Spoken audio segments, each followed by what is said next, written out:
Okay, yeah, my name is Peter James, and I actually ran for Congress in CD4, Congressional District 4 in 2008, because I wanted to try to do something about the collapsing money system. And at the time, people thought I was Chicken Little. No one would take me seriously, and of course the banks froze up, and they extorted Congress basically to give them all our money.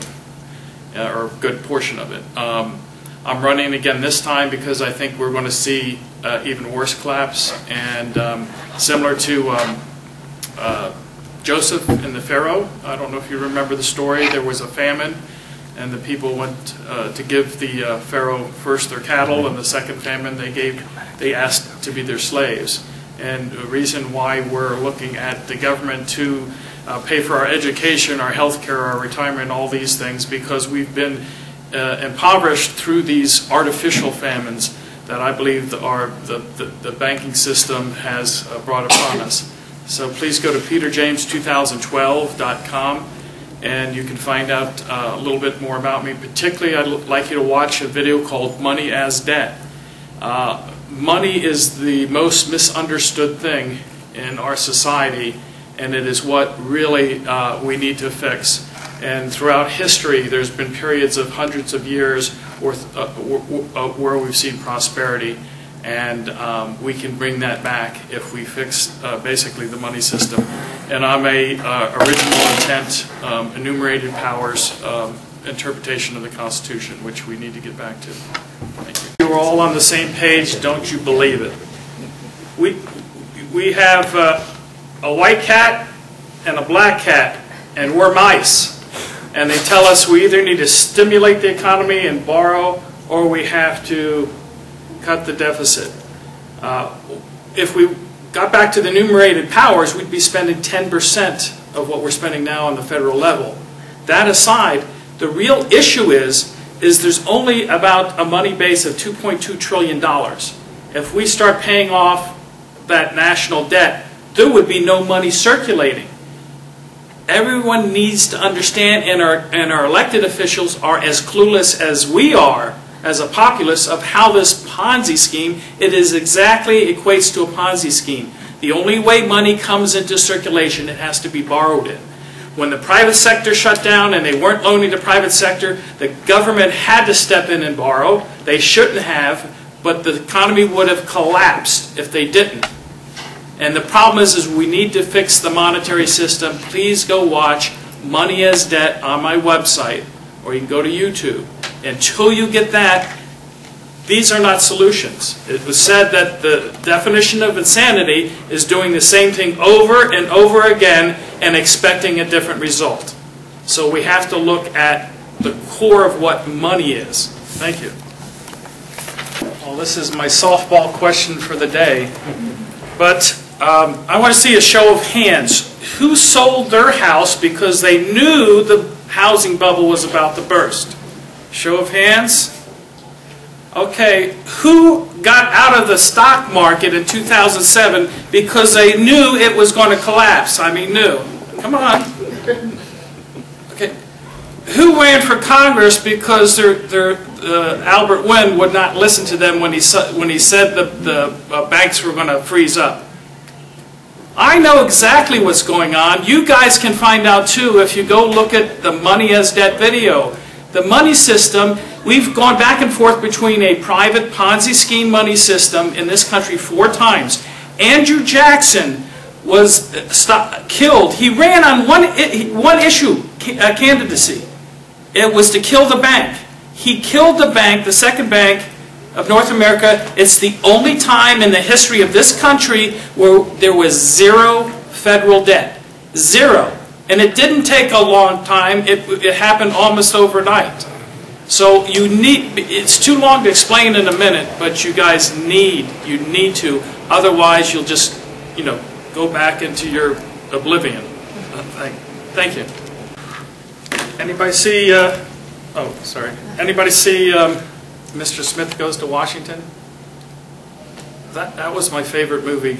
Maybe second to It's a Wonderful Life. But you get what you pay for.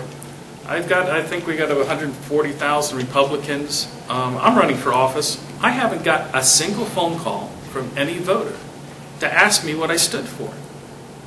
I've had Lee and a few other people. People don't care. People spend more time looking for a new car, shopping for a new car, than they do a congressman. You get what you pay for. And I believe that the bankers are in control, and Congress has very little things that they can do unless we get at least 170. We saw a big movement with the Tea Party, and we got, when it came down to brass tacks, we had 2/3 of them voted for the debt ceiling increase. So you know,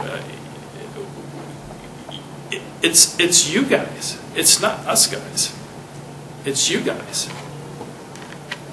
And I guess that's it. First of all, it's two of the biggest motivators of people are greed and fear. And we're looking at politics of fear. I'm Greek, and the last time I was worried about the Iranians invading someone was when Xerxes came over to Greece. And you know, literally, there's some issues on the terrorism side, and that's why in the Constitution we have the letters of marque and reprisal.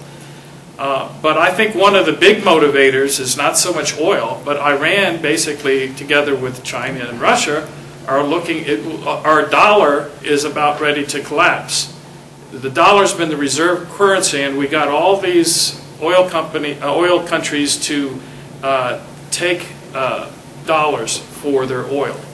Iran said, we maybe want to take something else and denominate our oil in something else. And it's a battle over the reserve currency, and it's the bankers, and the sanctions right now are on their Iranian central bank. So you've got to really look deeper.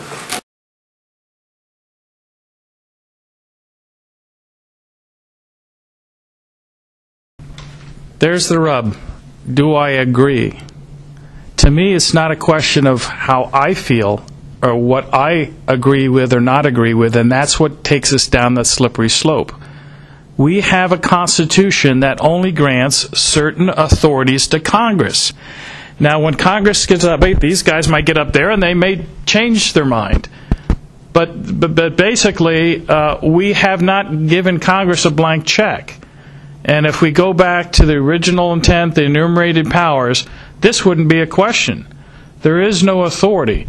And like the white cat, black cat, go to my website and look at Mouseland. It talks about the white cats and black cats. So we can borrow money for entitlements or borrow money for war, but those are neither two solutions. If we fix our monetary system, we won't have 40% of the population on food stamps. But if we allow the banks to create this artificial famine, then what are people going to do short of a riot like they're having in Greece? And it's going to get much worse. I hate to play the politics of fear, but I know it is. And so, thanks. I guess I have a few comments. I'm, a typical small government guy. I think, on both sides of stimulating by giving freebies to the poor, but by the same token, we just gave trillions to the banks, and when the government also picks winners and losers through their tax code, that's a big problem as well. So, certain people that can work hard. My mom raised 5 of us and worked 3 jobs a day. She refused to take welfare or any government handouts, and she did that as a matter of choice.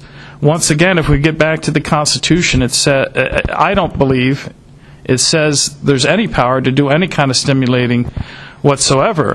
There is a distinction, and I think to spend money and tax anybody at any level, whether it's a business or an individual, to spend money on things you don't have the authority to do, to me is criminal. Circular fashion.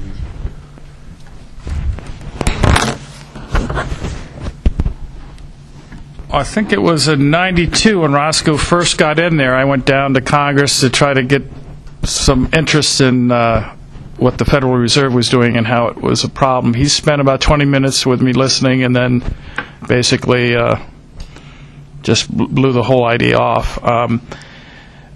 We need to pull to win this, and Roscoe says he believes in the Constitution, and these guys say they do, but it's their own interpretation of it. So whatever it is, you know, he likes green energy. Okay, somewhere in the Constitution it says I can do green energy. And that's the problem we face with pretty much every politician. We're going to have to pull, there's 22% of the voters are independent voters. We're going to have to pull 60 to 70% of that vote. I've gone out, and I live in Germantown. It's one of the key areas. They've looked at Rockville, you know, lower income, more liberal, Connie Morello, Rockefeller Republicans. People really respond when I tell them I'm going to go and fight the bankers, because a lot of the people got screwed over the last 4 years by the bankers, and they don't really understand. It's like something died in your wall, and there's a smell coming from somewhere. So everybody knows there's something rotten in this country, but they can't put their finger on it. I believe I can put my finger on it. I can explain that to the swing voters. There's a lot of even liberal Democrats that are fed up with the whole system that come and support me. So and they listen to the small government message. So I think I'm the one that can get that message and win, and I think I can win big in the general election. And I was written off in 2008 by the party people. I ran against a party guy, and I won by the nomination by double digits, with hardly any money at all. Now, Gargiulo is going to have a ton of money. If his opponent beats him, John Delaney, he might put in, it might be a $5 million race. And so we need someone that can play Moneyball, and I think I can do that.